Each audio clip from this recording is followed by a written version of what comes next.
It is lovely to be here with you on Staten Island. I was guided over here by one of your favorite daughters, Tanisha Franks, because I would have been walking around in circles outside if Tanisha had not led me off of the ferry, of the boat. Let me off the boat, right? So, good afternoon to all of you. It is an honor to spend some time with you talking about the labor movement and talking about the legacy of A. Philip Randolph.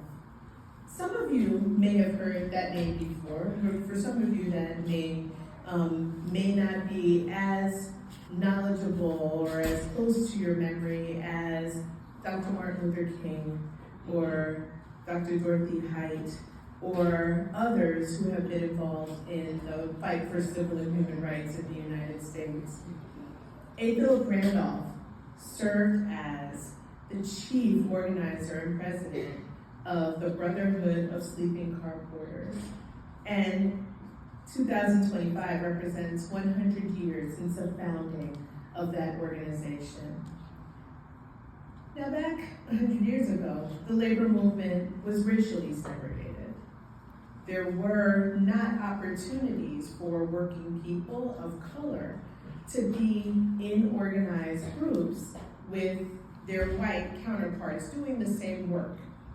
But they required protection, advocacy, support, and solidarity. And so a group of sleeping car porters, mostly Black men were relegated to that job, approached A. Philip Randolph, a man who was a prolific writer, someone who was interested in politics, someone who was very well educated and came out of a tradition in the African Methodist Episcopal Church, to come together with them and to help them achieve collective bargaining. They sought him out as their leader and advocate, and over a 10-year period, the Brotherhood of Sleeping Car Porters worked to achieve recognition as an official union. In 1935, that finally happened. After 10 years of organizing, bringing folks together to advocate for their voice together as working people, they were able to achieve their collective bargaining and their contract. But A. Philip Randolph's work didn't stop with the Brotherhood of Sleeping Car Porters.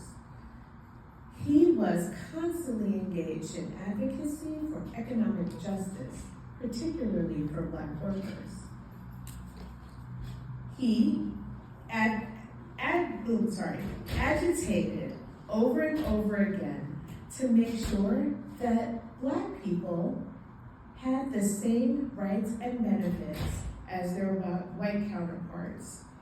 He took that fight to the White House, where he was able to convince President Franklin Roosevelt to issue an executive order banning discrimination against Black workers in the defense industry.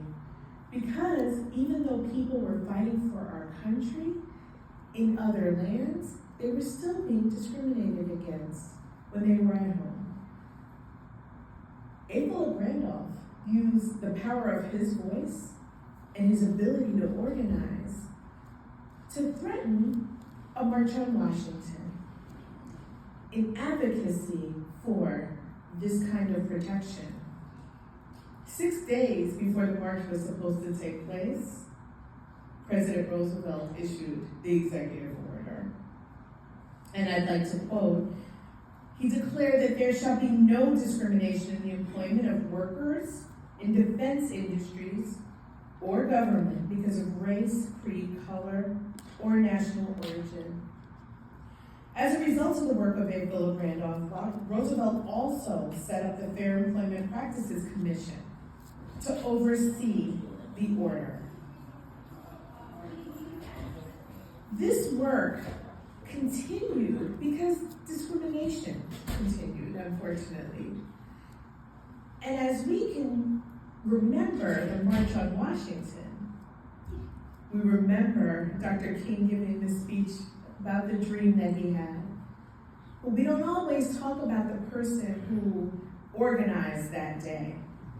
It was A. Randolph, supported by Byron Rustin, Dorothy Height, other activists in civil rights, in faith communities, and in labor, who came together to bring working people from all over the nation to fight for economic justice.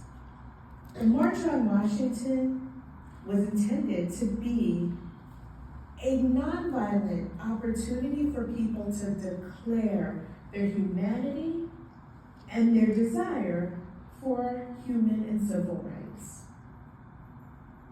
After the very successful March on Washington, A. Philip Randolph was elected a vice president of the AFL-CIO because, as we just mentioned, the segregation in the labor movement went all the way up to the highest levels. And there was the American Federation of Labor that was operating separately from the Congress of Industrial Organizations. But in 1955, those organizations merged. Today we have an AFL-CIO that exists on a national, state, and local levels, providing an opportunity for working people in the private sector, the public sector, and the building trades to collaborate in ensuring that our voices are all heard. A. Philip Randolph continued to serve on the AFL-CIO Executive Council until 1974, and he died in New York City in 1979. But over the length of his life, he constantly worked to ensure that people saw the humanity of all workers and ensure that Black workers received economic justice in the workplace. Today, there is an A. Philip Randolph Institute that is a constituency group of the AFL-CIO. And that organization, which has 109 chapters in 39 states, is a nonpartisan organization that is intended to continue that struggle. Unfortunately, we're in a place now where the work of the A. Philip Randolph Institute is much more important because there are attempts to separate us. There are more and more attempts to show disregard for the beautiful diversity that we bring to our country and to limit the humanity of all working people. But A. Philip Randolph's legacy lives on in the work of the A. Philip Randolph Institute, certainly in the work of my phenomenal colleagues here, Barbara and Greg, in their leadership. And also thinking about the work of those who achieve excellence as trailblazers in the spaces that they occupy, and providing an opportunity for us to just be regular people, living our lives to the fullest, right? And if we're able to create space for economic freedom, for justice, for respect for humanity, we're able to have that kind of lifestyle. So, I'm honored on behalf of the New York City Central Labor Council and our president, Vinny Alvarez, and on behalf of the United Federation of Teachers and our president, Michael Mulgrew, to bring you these readings today and hope that you will remember the legacy of A. Philip Randolph as we continue the last few days of Black History Month. Thank you.